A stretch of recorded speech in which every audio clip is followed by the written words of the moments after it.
Thank you very much. Hey, it's Kaufman is Alive. I look at comic books new and old. Today I'm looking at a new comic book, Spider-Man and Wolverine, number 3 by Marvel Comics. This just came out August 2025. It's a $3.99 comic book, which is cool. One of the few Marvel comics that are still $3.99. Most of them are $4.99 at this point, which is just crazy. But I've really been enjoying this series specifically. I've done reviews of the first 2 issues, so go check those out if you haven't yet. Please subscribe to my channel as well if you haven't already. It doesn't cost anything. And if you like videos like this, content like this, please like the video as well.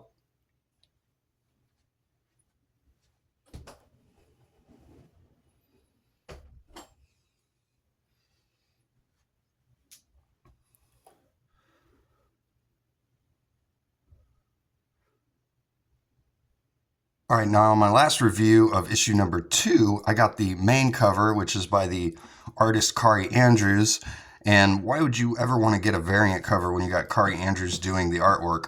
But I did end up picking up this Erik Larsen variant of issue number 2. I picked up the A cover when I reviewed this on my last video, and then a couple weeks back picked up this Erik Larsen variant. So I just wanted to show this on this video here. And you might be asking yourself, what's so great about this cover? Basically, it's just Erik Larsen, who is a former Spider-Man artist. He was the Spider-Man artist in between Todd McFarlane and Mark Bagley. So it's cool to see him coming back and drawing his take on the character. And Wolverine's a character he's hardly ever drawn before. He's never done an X-Men comic. I'm talking about Erik Larsen. And it's got this great old school style title dress on it with the corner panels, the Marvel Comics Group logo. Just really love this cover. Pretty awesome stuff.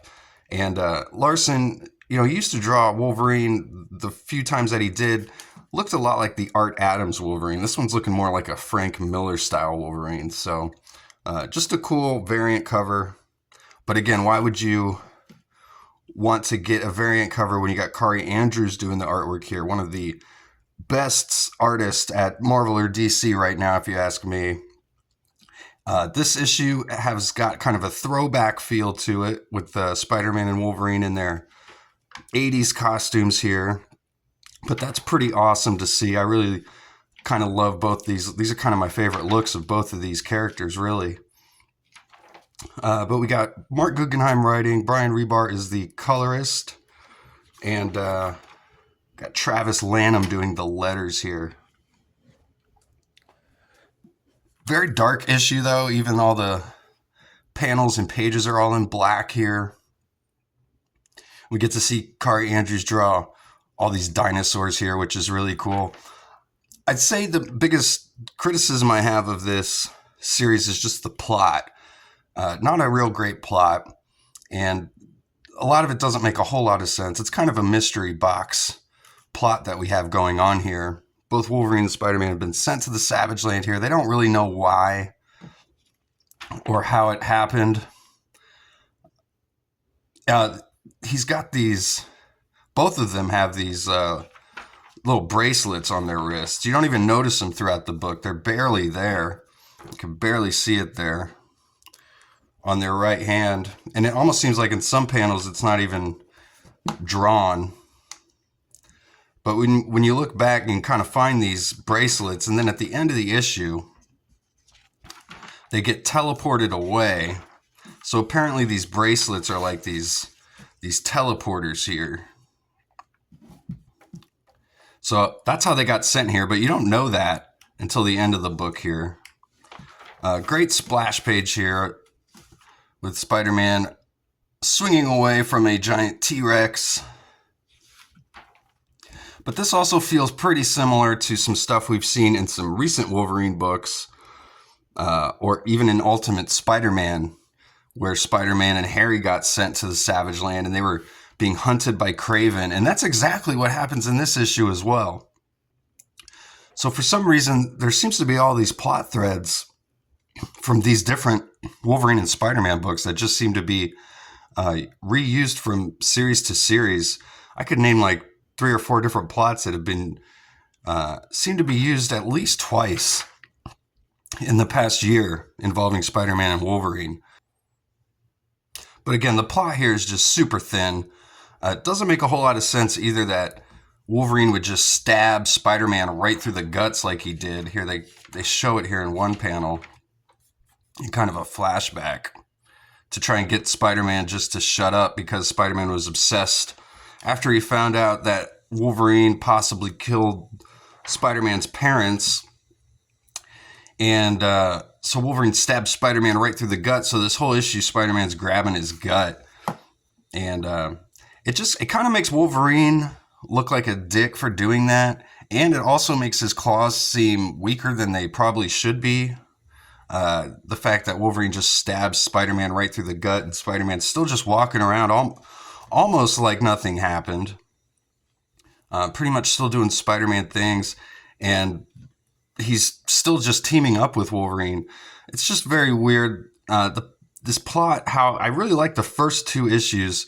The plot kind of does fall apart, I feel like, here in this 3rd issue.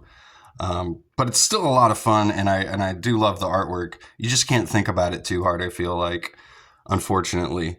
We do get the debut of this new villain named Dread Shadow. Looks kind of generic. I'm not a huge fan of his look. He's just kind of got these brown pants, no shirt. He's got a cybernetic arm. We actually don't even really get a good look at him here throughout this book. He's got some sort of mask on here and like a camouflaged cape.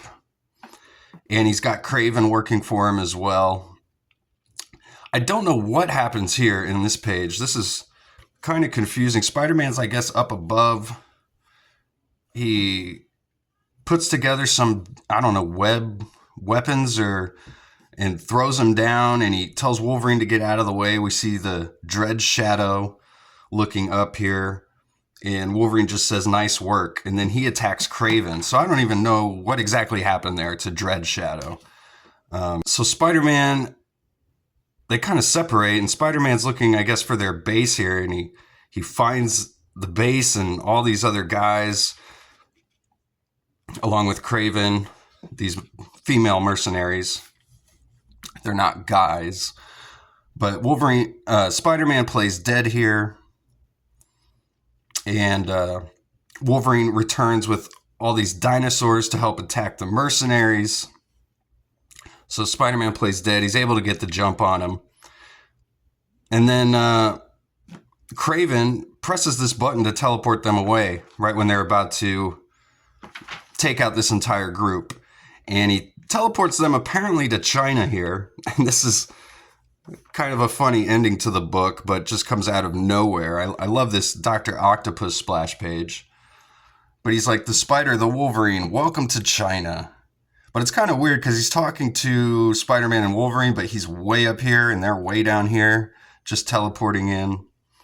But very cartoonish. I love the Great Wall of China in the background, though. An awesome drawing here. And here's the cover to issue 4 as well. Around the World with Spider-Man and Wolverine, it says.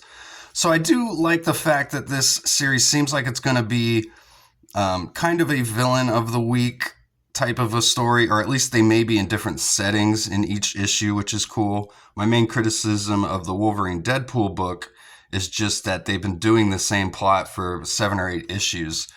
And even though there is an overarching plot here, obviously, with Wolverine stabbing Spider-Man, and now they're going to be traveling, it seems like, from issue to different places. Hopefully it's like a villain of the week type of a series is what I'm hoping for here. But we do get this appearance of this Dread Shadow guy. Certainly, that just seems like a random name generator for a bad guy, Dread Shadow. Looks like a very generic kind of 90s extreme bad guy who appeared in a few issues and then never again. That's what my initial reaction to this Dread Shadow guy is. And just feels like some really reused plots that we've seen recently. Unfortunately, it's probably to no fault of the writer, Mark Guggenheim. He has some of the same ideas that some other writers have recently had. But so those are my thoughts on this book. Let me know what you guys think. I'm still a huge fan of Kari Andrews' art, and these outfits they got on are awesome. Great cover here to issue number 3. So thanks again for watching. Please like the video if you've made it this far, if you like videos like this, and I'll see you guys on the next one. Go read comics.